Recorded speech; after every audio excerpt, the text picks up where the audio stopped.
My own daughter had me escorted out of her 26th birthday party by security guards because I embarrassed her in front of her hedge fund friends.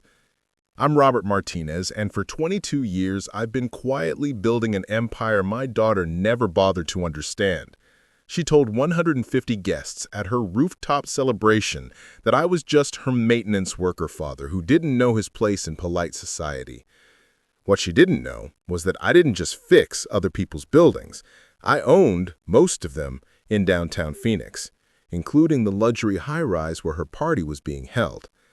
Before we jump back in, tell us where you're tuning in from. And if this story touches you, make sure you're subscribed, because tomorrow I've saved something extra special for you. And by 6 a.m. the next morning, her $1 million wedding fund was gone, along with everything else she thought was guaranteed. If you're watching this, please subscribe and let me know where you're watching from, because this story starts 2 decades ago, when I made a promise to myself about the difference between providing for someone and teaching them to value what they have. Most people look at me and see exactly what my daughter Isabella sees. A 54-year-old guy who shows up to job sites in work boots and a tool belt, driving a 10-year-old Chevy Silverado with paint stains on the tailgate. Someone who wears Carhartt jackets and brings his lunch in a cooler, working alongside plumbers and electricians on construction sites across the valley. Isabella Martinez-Sterling, yes, she hyphenated her name with her fiancés, absolutely convinced that her father peaked as a building superintendent and never had the ambition to do more. "Dad, you literally still get your hands dirty for a living," she told me last year when I offered to help with her wedding planning. "Preston's family owns 3 country clubs. They're going to think I come from blue-collar poverty." Preston Sterling IV, fourth-generation old money from Scottsdale, family trust fund worth north of $50 million, drives cars that cost more than most people's houses, and considers manual labor something you hire other people to do. The first warning sign happened 8 months ago, when Isabella started introducing me differently at social events. Instead of, "This is my dad, Robert," it became, "This is Robert. He works in property management." Then it evolved to, "He's in facilities oversight for commercial real estate." Technically true, but designed to hide what I actually do with my hands every day. The lies started small, but grew more elaborate. Isabella moved out of the downtown loft I'd been paying for, a 2,800-square-foot space with floor-to-ceiling windows and a view of South Mountain. She told Preston she'd saved up for it through her marketing consulting work, never mentioning that the rent was $4,500 a month and came directly from my personal account. She moved into Preston's family compound in Paradise Valley, a gated estate with tennis courts and a guest house bigger than most people's entire homes. What Isabella doesn't realize is that I've been quietly watching her social media presence evolve over the past year. Her Instagram stories showing off the compound tagged as home sweet home as if she'd grown up there. Photos of charity galas where she's wearing $8,000 gowns I purchased, captioned with mentions of family traditions and giving back to the community. Videos of her and Preston on weekend trips to Aspen and Jackson Hole, staying at resorts that charge $2,000 per night, all charged to credit cards I pay off monthly without her knowledge. The breaking point wasn't just one incident, but a pattern that reached its peak at her birthday party 3 weeks ago. Isabella had rented the entire rooftop of the Meridian Tower, one of Phoenix's most exclusive venues, for what she called an intimate celebration of 150 people. The guest list read like a who's who of Arizona's young elite.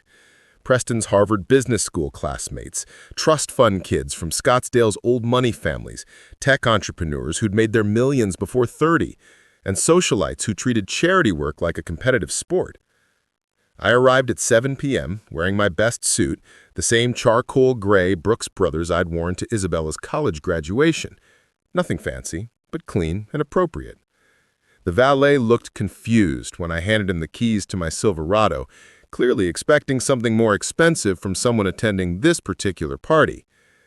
I took the elevator to the 40th floor, watching Phoenix spread out below through floor-to-ceiling windows, lights twinkling across the valley I'd helped build over the past 2 decades. Isabella was holding court near the bar, wearing a silver dress that probably cost more than most people make in a month, surrounded by Preston and his circle of friends. She saw me approaching, and her face went through a series of expressions: surprise, then anxiety, then something that looked almost like panic. "Dad," she said, her voice tight, "you made it." "Wouldn't miss my daughter's birthday," I replied, leaning in to give her a hug. She returned it briefly, but I could feel her tension. Preston appeared at her shoulder, drink in hand, wearing a watch that I happened to know cost $45,000 because I saw him post about it on his Instagram stories. "Robert, great to see you," he said, with the kind of handshake rich kids learn at private schools. "Isabella mentioned you might not be able to make it because of work." "Work can wait for Isabella's birthday," I said simply. The conversation felt forced, with Isabella clearly uncomfortable about something she wasn't saying.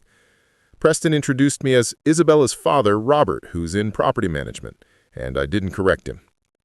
These kids, all in their mid to late 20s, treated me with the polite distance rich people use when they're being gracious to working-class relatives. Lots of "that's interesting" responses when I mentioned anything about construction or building maintenance. About an hour into the party, I was standing near the windows, looking out at the city skyline, when I heard Isabella talking to a group of Preston's friends. She didn't see me, but I was close enough to hear every word. "The thing about my dad is that he's very sweet, but he doesn't really understand this world. He's been doing maintenance work his whole life. Same job, same routine, never really had bigger ambitions." One of Preston's friends, a guy named Chandler, who'd apparently made his money in cryptocurrency, laughed and said, "At least he's consistent. My dad keeps trying to give me business advice like selling real estate in the 80s makes him Warren Buffett." "Exactly," Isabella agreed. "Dad means well, but he looks at Preston's family's success and thinks it's just luck or connections. He doesn't understand the education, the networking, the strategic thinking that goes into real wealth." Another friend chimed in, "It's actually kind of admirable that you turned out so well despite the limitations. Shows real character that you've elevated yourself above your background." Isabella smiled. "Preston's family has been amazing about it. They see the potential in me even if my background isn't traditional. Preston's mother always says that character matters more than pedigree." Standing there, listening to my daughter explain to a room full of strangers how she'd overcome the limitation of having me as her father, I felt something shift inside my chest. This wasn't teenage embarrassment or young adult rebellion. This was a grown woman who'd constructed an entire identity based on the assumption that I was something to be ashamed of, overcome, and ultimately left behind. I finished my drink, said goodbye to Isabella and Preston, and left the party without making a scene. But as I drove home in my paint-stained truck, I made a decision that would change both our lives forever. It was time my daughter learned exactly what kind of limitations she'd actually overcome and what real wealth actually looked like when it wasn't inherited or handed down through trust funds. The next morning, I was going to show Isabella the difference between building something and simply being born into it. The engagement announcement came 2 weeks after the birthday party, but not from Isabella. I found out on Instagram, scrolling through her stories at 6 a.m. before heading to a job site. A photo of her hand wearing a diamond ring that probably cost more than most people's cars, with Preston on one knee in front of the Scottsdale Four Seasons fountain. The caption read, "He asked, I said yes. Planning the wedding of my dreams with my dream man." 500 comments of congratulations from people I didn't recognize, but not a single phone call to her father. I waited 3 days. Nothing. On the 4th day, I called her directly. She answered on the 6th ring, sounding distracted. "Dad, hi. I was going to call you." "Congratulations on your engagement, Mija. I saw it on Instagram." There was a pause. "Thanks. Yeah, it happened pretty fast. Preston had it all planned out." "When's the wedding?" "We're thinking next fall. October, probably. Preston's family has connections at some incredible venues." I waited for her to mention wanting to involve me in the planning, to ask for my thoughts, to treat me like her father instead of a distant relative. The silence stretched between us until she finally said, "Look, Dad, I need to talk to you about something." Preparing and narrating this story took us a lot of time, so if you are enjoying it, subscribe to our channel. It means a lot to us. Now back to the story. Okay.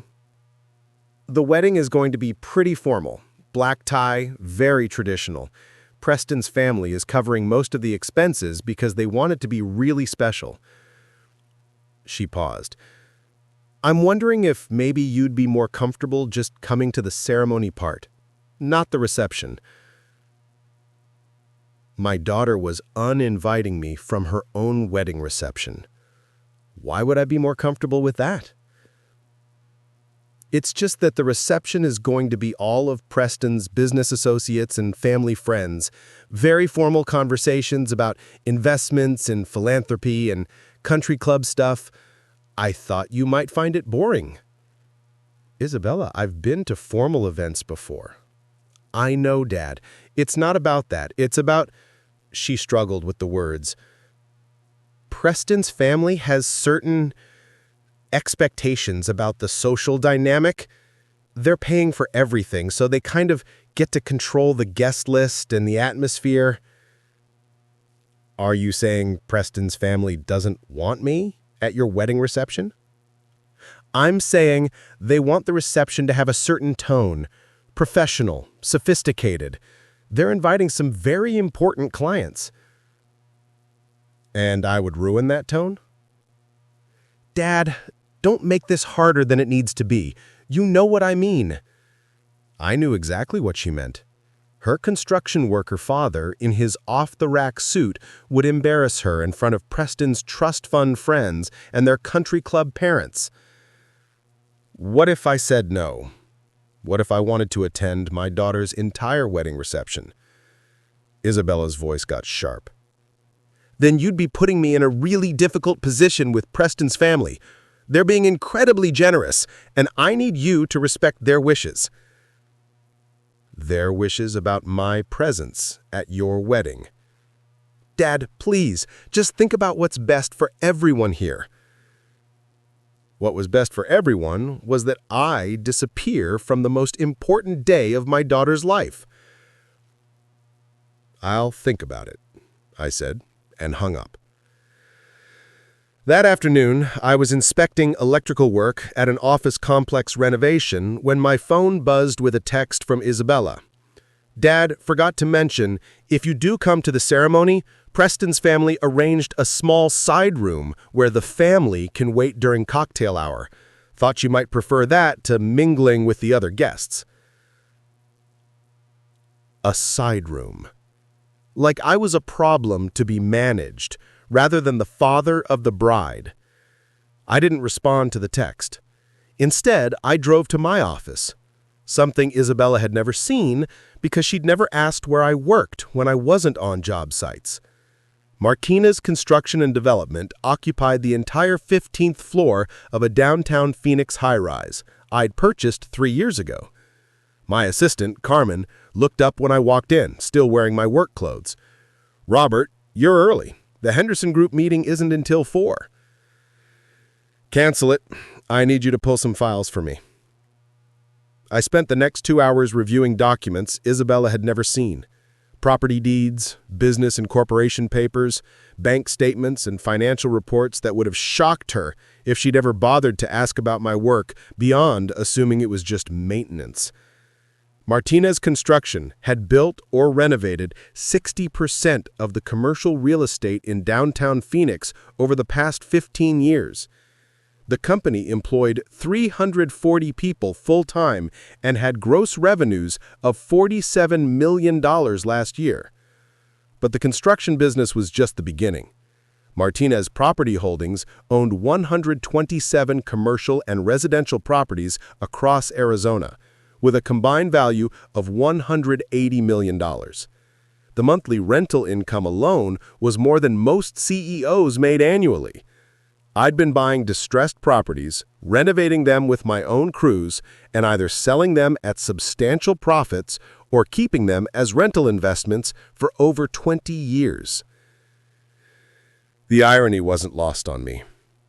My daughter, who thought I lacked ambition and sophistication, was planning to marry into a family whose wealth came from trust funds and inherited investments.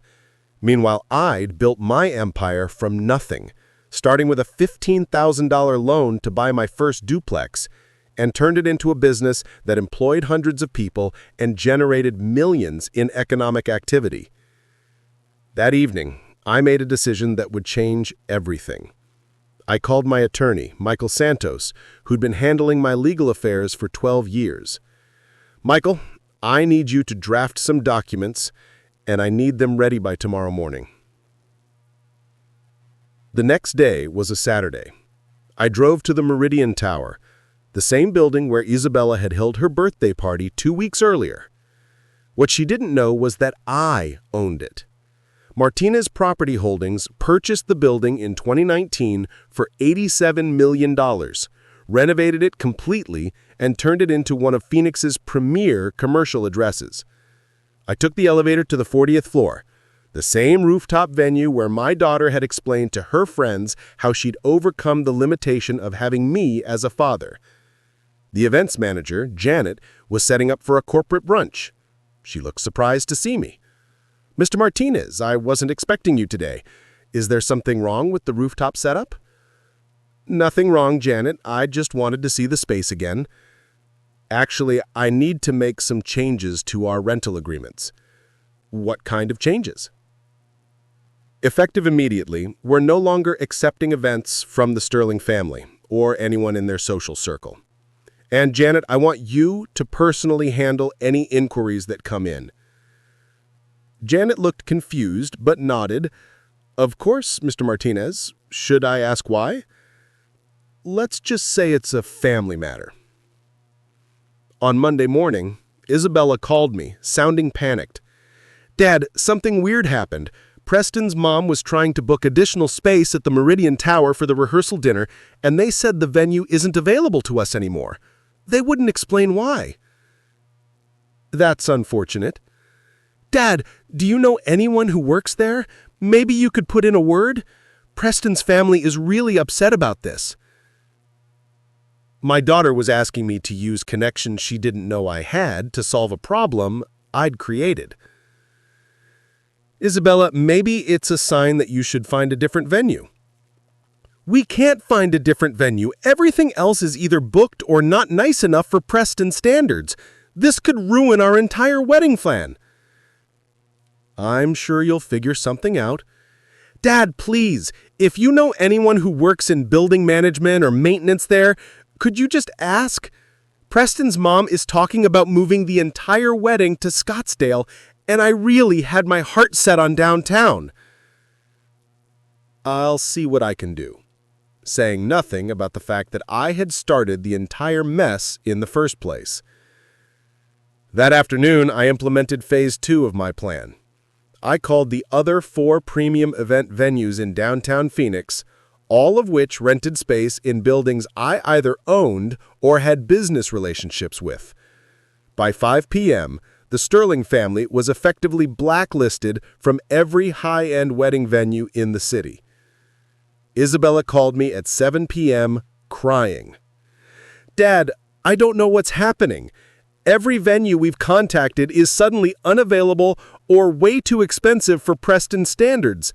This could ruin our entire wedding plan." Someone was. Her own father. The man she was too embarrassed to invite to her own wedding reception. "Maybe," I said quietly, "it's time we had a conversation about what's really important for your wedding."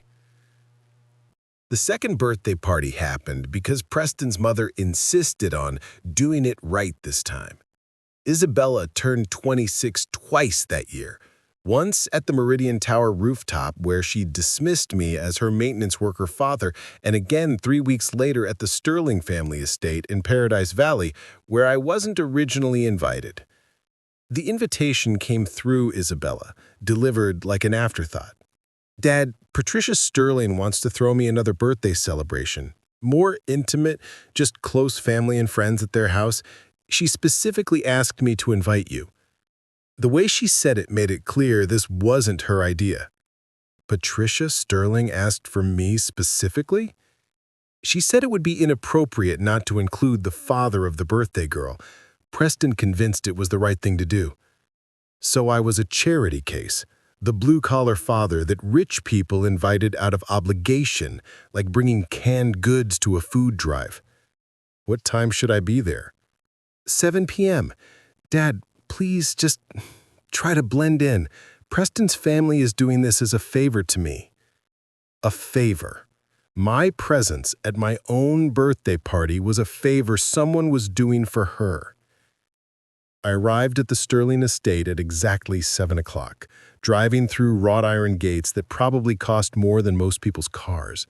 The house was a Mediterranean-style mansion that sprawled across at least 3 acres, with a circular driveway featuring a fountain that belonged in a European plaza. Valet parking for a small, intimate gathering of what looked like 50 cars. The party was in the backyard, which was less a yard and more a landscaped resort. Professional lighting, illuminated palm trees, and desert plants arranged in perfect geometric patterns. A full bar staffed by uniformed bartenders, servers carrying trays of appetizers that looked like tiny works of art, and a string quartet playing background music near the pool. Isabella found me within minutes, wearing a dress that probably cost more than I made in a week back when I was actually just doing maintenance work.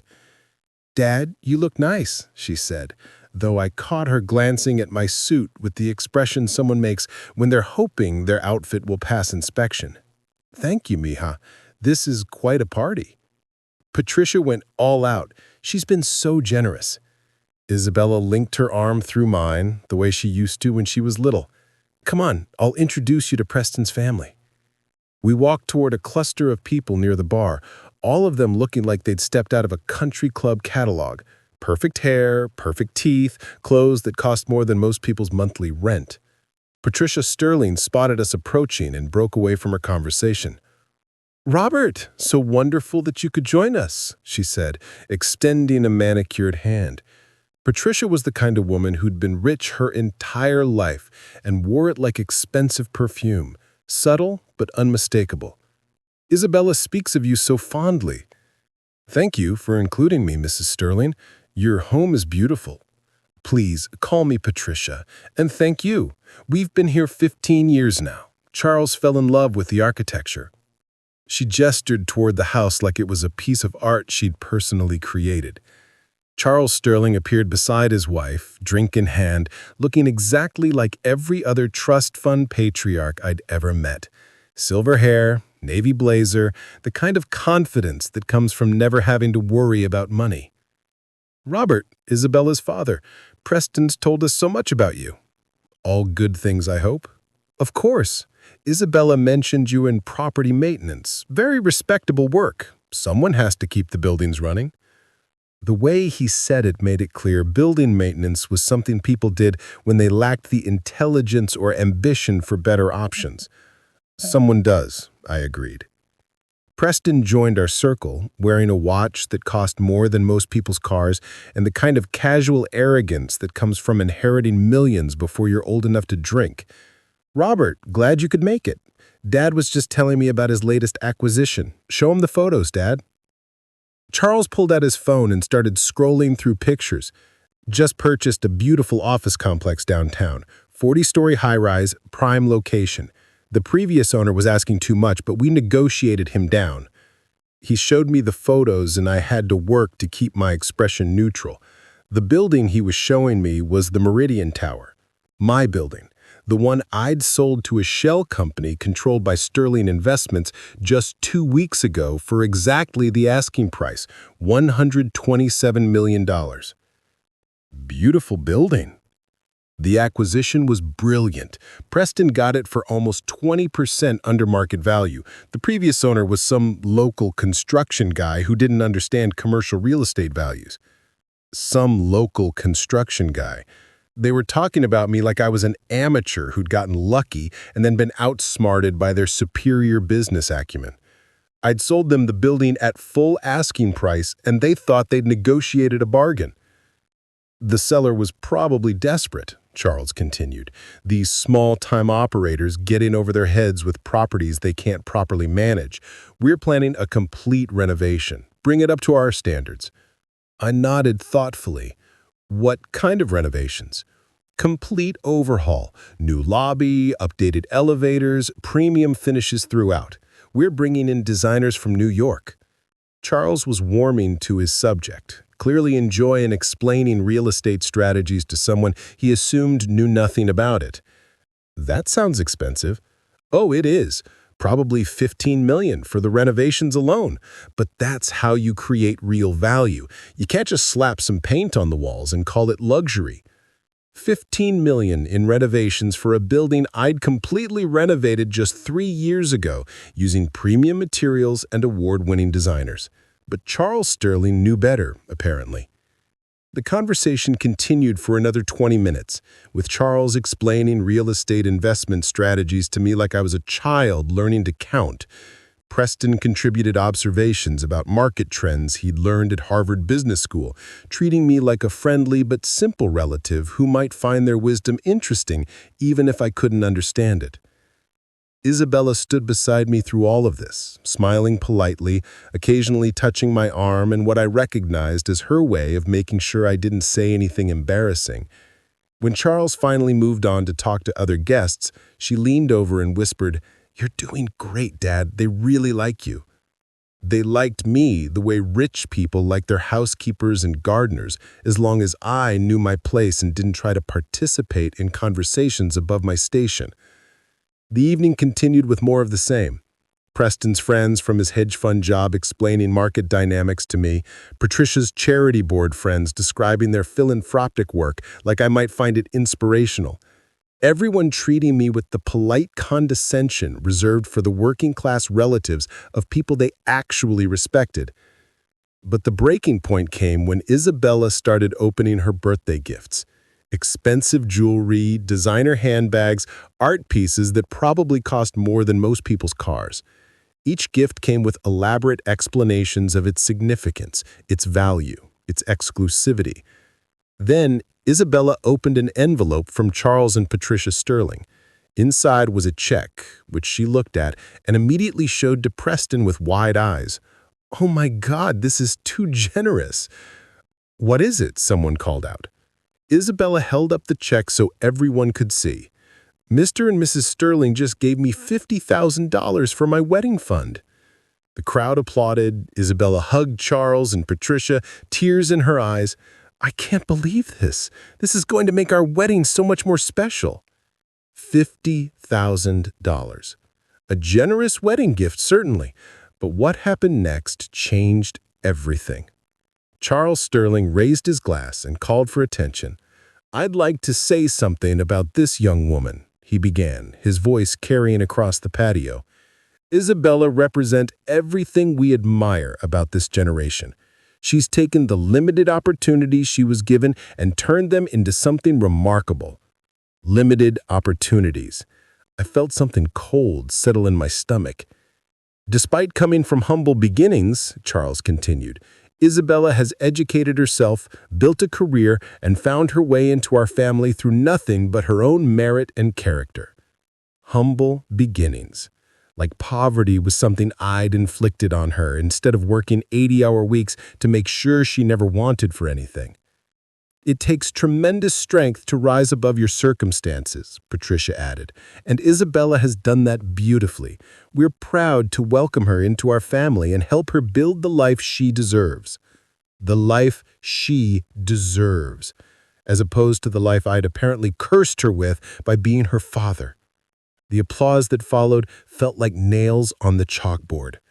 I watched my daughter accept congratulations for overcoming the terrible disadvantage of being my child, and something inside me finally snapped.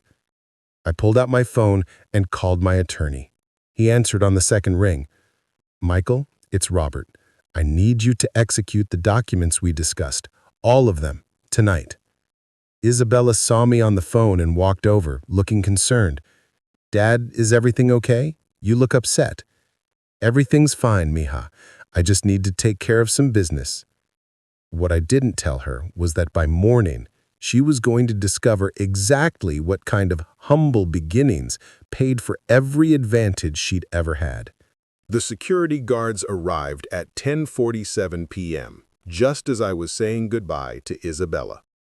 Two men in black suits with earpieces, the kind of private security that costs $200 an hour and makes wealthy people feel important. They approached me politely but firmly, the way expensive muscle always does. "Excuse me, sir, we need to ask you to leave the premises."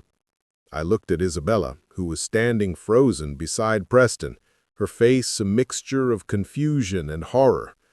"What's happening?" "Dad, I don't know," she said, but her voice sounded strange, like she wasn't telling the truth. Charles Sterling appeared beside the security guards, his face grave with the kind of concern rich people display when they're handling an unpleasant situation. "Robert, I'm sorry about this, but we've received some disturbing information about your background." "What kind of information?" "Information suggesting you may not be who you claim to be." Charles pulled out his phone and showed me a photo. It was my construction company headshot from our website, except the caption had been altered. Where it should have said, "Robert Martinez, CEO Martinez Construction and Development," it now read, "Robert Martinez, multiple fraud convictions." Someone had doctored my company photo to make me look like a criminal. "This is ridiculous," I said. "That's obviously been altered." "Dad, please don't make this harder than it needs to be," Isabella said quietly. Her voice wasn't surprised. She'd known this was coming. "You knew about this?" Isabella wouldn't meet my eyes. "Preston's family did a background check. They found some concerning things." A background check? On me? At my own daughter's birthday party? "What exactly did they find?" I asked Charles. "Multiple arrests for fraud, theft, property scams. You've been operating under false pretenses, taking advantage of Isabella's trust and generosity." Charles delivered this like he was reading from a police report. "We can't allow someone with your history around our family." "My history?" I looked at Isabella, who was staring at the ground. "Mija, you know this isn't true." "Dad, I didn't want to believe it, but the evidence is right there." The evidence. Fabricated documents that someone had created to make me look like a con artist. "Isabella, those documents are fake." "That's what every criminal says," Preston chimed in, his voice dripping with the kind of righteous indignation that trust fund kids use when they think they're protecting someone. "My family's security firm is very thorough. They don't make mistakes." I pulled out my phone to call my attorney, but one of the security guards stepped closer. "Sir, we're going to need you to leave now, quietly."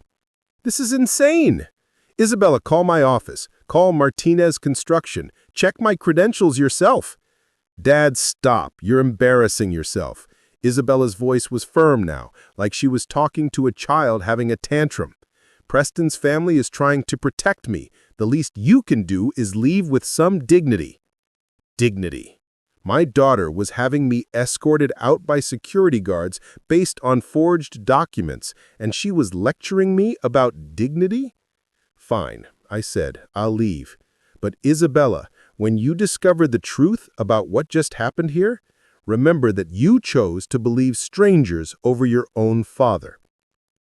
The security guards walked me to my truck, making sure I left the property. As I drove through those wrought iron gates for the last time, I made a series of phone calls that would change Isabella's life forever. First call, Michael Santos, my attorney. "Michael, they just had me thrown out of my daughter's birthday party based on forged criminal records. I want to know who created those documents, and I want to know tonight. I'll have our investigators on it within the hour." Second call, Carmen, my assistant, even though it was nearly 11 p.m. "Carmen, I need you in the office first thing tomorrow morning. We're implementing the nuclear option." The trust fund cancellation? Everything. The trust fund, the credit cards, the apartment, all of it. Isabella wants to believe I'm a fraud. Let's see how she handles the real world without my money supporting her. Third call. James Morrison, my banking representative at Wells Fargo Private Wealth Management. James, it's Robert Martinez. I need to execute some account closures first thing Monday morning. By the time I got home, my investigators had already traced the fake criminal records to a private security firm owned by Sterling Investments. Charles Sterling literally paid someone to create false evidence about me, then used those fabricated documents to have me thrown out of my daughter's birthday party? Monday morning arrived with a series of phone calls that would shatter Isabella's world. The first came at 7:23 a.m. from her credit card company. All cards canceled due to account closure. The second came 20 minutes later from her apartment complex. Rent payment declined. 30-day notice to vacate unless payment arrangements were made. Isabella called me at 8:15 a.m., sobbing. Dad, something's wrong. My credit cards aren't working, and my landlord says my rent check bounced. That's unfortunate. Dad, please, I need your help. I don't understand what's happening. What's happening is that you chose to believe forged criminal records over 26 years of me being your father. What's happening is that you had me humiliated and thrown out by security guards instead of standing up for me. Dad, I was scared. Preston's family showed the documents that looked real. Documents that Charles Sterling paid someone to create. My investigators traced them back to his security firm. Isabella was quiet for a long moment. What do you mean? I mean, Preston's father fabricated criminal records to make me look like a con artist. He literally paid someone to doctor fake evidence so he could justify throwing me out of the party. That's not possible. Isabella, I'm sending you a file right now. Look at your email. The file contained everything. The original fabricated documents with their digital fingerprints showing when and where they were created, financial records showing payments from Sterling Investments to the security firm, and, most damaging of all, email correspondence between Charles Sterling and the firm explicitly discussing creating believable criminal background documentation for Robert Martinez. Isabella called me back 10 minutes later, her voice shaking. Dad, I don't understand. Why would Preston's family do this? Because they never wanted you to marry Preston. They wanted to eliminate me as a problem, and they figured the easiest way was to convince you I was a criminal. But they've been so supportive. They gave me $50,000 for the wedding. They gave you $50,000 to make you feel obliged to them. Classic manipulation technique. Isabella was crying now. Dad, I'm so sorry. I should have trusted you. I should have known those documents were fake. You should have, but you didn't. You chose to believe the worst possible things about your father rather than give me the benefit of the doubt. Please, Dad, I'll make this right. I'll confront Preston's family. I'll demand an explanation.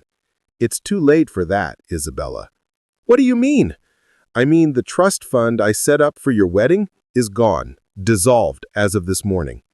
The monthly transfers that have been paying your rent and expenses for the past 8 years, canceled. The credit cards, the car lease, the health insurance I've been paying for, all canceled. Isabella's voice became very small. Dad, what are you saying? I'm saying that you're about to discover what it really is like to live without the support of the man who you were so embarrassed to call your father. Dad, please, I made a mistake. I'll make this right with Preston's family. You'll fix what, exactly? You'll explain to them that they successfully convinced you to betray your own father based on lies they paid someone to create? You think that makes this better? The silence stretched between us until Isabella finally whispered, What happens now? Now, you figure out how to pay your own bills, maintain your own lifestyle, and build your own life without help from the criminal father you're so ashamed of. I hung up the phone and sat in my office looking out at the Phoenix skyline I'd helped build over the past 22 years.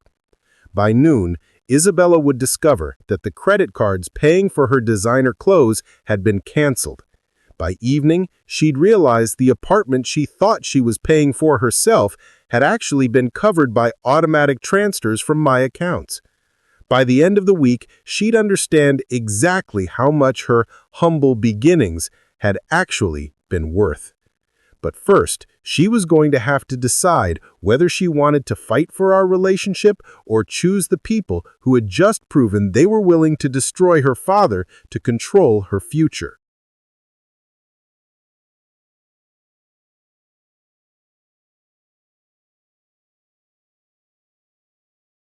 "3 weeks after I canceled Isabella's financial support, she showed up at my office building at 6 a.m. Not at my house, not at a job site, but at the Martinez Construction headquarters downtown. She'd finally done what she should have done years ago. She'd looked up where her father actually worked. Carmen found her sitting in the lobby when she arrived to open the office. "Mr. Martinez, your daughter is downstairs. She's been there since before security opened the building." I found Isabella on one of the leather couches in our reception area, wearing jeans and a plain sweater instead of her usual designer clothes. Her hair was pulled back in a simple ponytail, no professional styling. She looked exhausted, but there was something different in her eyes, something I hadn't seen since she was a child. "Dad?" "Isabella." She stood up and looked around the lobby. Marble floors, original artwork, floor-to-ceiling windows overlooking downtown Phoenix, the Martinez Construction logo etched in glass behind the reception desk, along with awards from the Arizona Commerce Authority and the Phoenix Chamber of Commerce. "This is where you work?" "This is where I work." She walked over to a wall display showing projects we'd completed over the past decade: shopping centers, office complexes, luxury residential developments. Each project photo included completion dates and contract values. Her fingers traced the glass as she read, "Desert Ridge Medical Complex, $23 million. Paradise Valley Corporate Center, $41 million. Scottsdale Gateway Tower, $67 million. "Dad, you built all of these?" "My crews built them. I managed the projects." Isabella turned to look at me, and I could see she was trying not to cry. "The Scottsdale Gateway Tower. That's where Preston's hedge fund has their offices." "I know." "You built the building where my fiancé works, and I thought you were just a maintenance worker."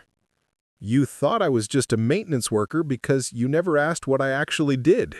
You made assumptions based on my clothes and my truck, and you never bothered to look deeper." Isabella sat back down on the couch. "Dad, I need to tell you what happened after you canceled everything." I sat across from her, waiting. "The first week was chaos. I couldn't pay my rent, my credit cards were maxed out, my car got repossessed. I had to move in with Preston temporarily." She paused. "That's when I saw how his family really felt about me." "What do you mean?" "The minute I became a financial burden instead of just a social project, everything changed. Patricia stopped inviting me to her charity events. Charles started making comments about how I needed to figure out my situation before the wedding. Preston's friends stopped including me in their group chats." Isabella pulled a folder out of her purse. "But the worst part was when I confronted them about the fake criminal records. I showed Charles the evidence you sent me, proving that he'd paid someone to fabricate those documents about you." "What did he say?" "He said it was a necessary precaution to protect his family from people who might take advantage of our generosity. He said you were obviously running some kind of long-term con, and the fake records were just a way to expedite getting you out of our lives." I felt my jaw clench. "And Preston?" "He said his father was just being thorough, that rich families have to be careful about the people they let into their inner circle. He said if you were really innocent, you would have proven it instead of just getting angry." Isabella opened the folder and pulled out several sheets of paper. "So I decided to prove it myself. I hired a private investigator to look into your background, the real background." She handed me the papers. It was a comprehensive report on my business activities, property holdings, and financial status. Net worth estimated at $180 million. Owner of Martinez Construction and Development, Martinez Property Holdings, and 3 subsidiary companies. Employer of over 400 people across Arizona. Isabella, why did you need a private investigator to learn this? Why didn't you just ask me? Because I was ashamed to ask. Because I had spent so many years assuming I knew everything about your life that I was embarrassed to admit I knew nothing. She wiped her eyes with the back of her hand. Dad, do you know what the worst part of this report was? Tell me. The section about your charitable giving. $53 million over the past 15 years. Scholarships, community centers, housing for low-income families. You've quietly funded half the social programs in Phoenix, and I spent years being embarrassed that you weren't successful enough. I didn't respond immediately. Isabella continued, but the part that really broke my heart was the section about me. The investigator documented every payment you've made on my behalf since I turned 18. Rent payments, car payments, credit cards, health insurance, vacations I thought I was paying for myself. It totaled $1.2 million over 8 years. The wedding fund would have been another $1 million, I said quietly. I know, and I threw it all away because I believed people who lied to me about my own father. Isabella stood up and walked to the window. Preston broke up with me 2 days ago. Said his family couldn't be associated with someone whose financial situation was so unstable. I'm sorry. Don't be. He did me a favor. I spent 3 years trying to become someone worthy of their family's approval, and the minute I needed their support, they abandoned me. Meanwhile, you spent 26 years actually supporting me, and I abandoned you the first time someone told me to. Isabella turned back to face me. Dad, I got a job. A job? Receptionist at a dental office. Minimum wage, but it's honest work. I start Monday. She smiled, and it was the first genuine smile I'd seen from her in years. Turns out having a work ethic is genetic. I just never had to use mine before. Isabella, you don't have to punish yourself. I'm not punishing myself. I'm learning how to be proud of something I actually earned. She sat back down across from me. Dad, I have something to ask you, and I need you to hear me out. I nodded. I don't want the trust fund back. I don't want the credit cards or the apartment payments or any of it. I want to build something myself the way you did. She paused. But I want to build it with your guidance, not your money. What are you asking? I'm asking if there's a place for me here, at Martinez Construction, starting at the bottom, learning the business, earning my way up. Isabella's voice got stronger. I want to learn how to build things instead of just inheriting them. I looked at my daughter, really looked at her. The designer clothes were gone, replaced with simple jeans and a sweater. The entitled expression had been replaced by something I recognized, the hunger to prove yourself that had driven me to build this company from nothing. The starting salary for an administrative assistant is $35,000 a year. No special treatment because you're the owner's daughter. I wouldn't want special treatment. Long hours, demanding clients, dirty job sites. You'll be working with people who've been doing this for 20 years and won't care about your college degree. Good. Maybe I'll actually learn something useful. I stood up and walked to my desk, pulling out an employment application. Fill this out. References, employment history, the whole thing. If you want to work here, you apply like everyone else. Isabella took the application with hands that were shaking slightly. Dad, does this mean you forgive me? This means I'm willing to give you a chance to earn back what you threw away. Forgiveness isn't something you can just ask for after betraying someone's trust. It's something you earn through your actions over time. I understand. And Isabella, one more thing. The people who work for Martinez Construction are family to me. They've earned their place here through loyalty and hard work. If you ever treat any of them the way you treated me, you're out. No second chances, no family connections, gone. I understand. Isabella filled out the application in the lobby while I watched the sunrise through my office windows. When she finished, she brought it back to me. Dad, I know I can't undo what I did. I can't take back choosing strangers for family or believing lies about the man who raised me. but I want you to know that I finally understand what real success looks like. What does it look like? It looks like building something that employs hundreds of people. It looks like quietly helping your community without needing recognition. It looks like raising a daughter who's so secure in your love that she doesn't appreciate it until she loses it. Isabella's voice broke. It looks like you, Dad. It looks exactly like you. 6 months later, Isabella Martinez works in our project management department.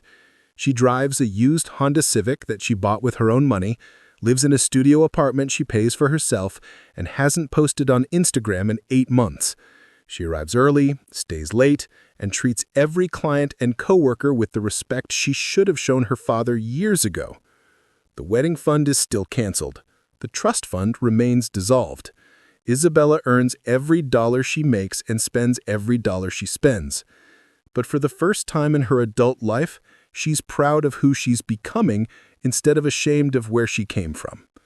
And for the first time in years, when people ask about my daughter, I don't change the subject. Because Isabella finally became someone worth being proud of, not because of what I gave her, but because of what she chose to build herself. Up next, you've got 2 more standout stories right on your screen.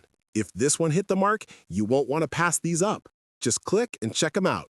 And don't forget to subscribe and turn on the notification bell so you don't miss any upload from us.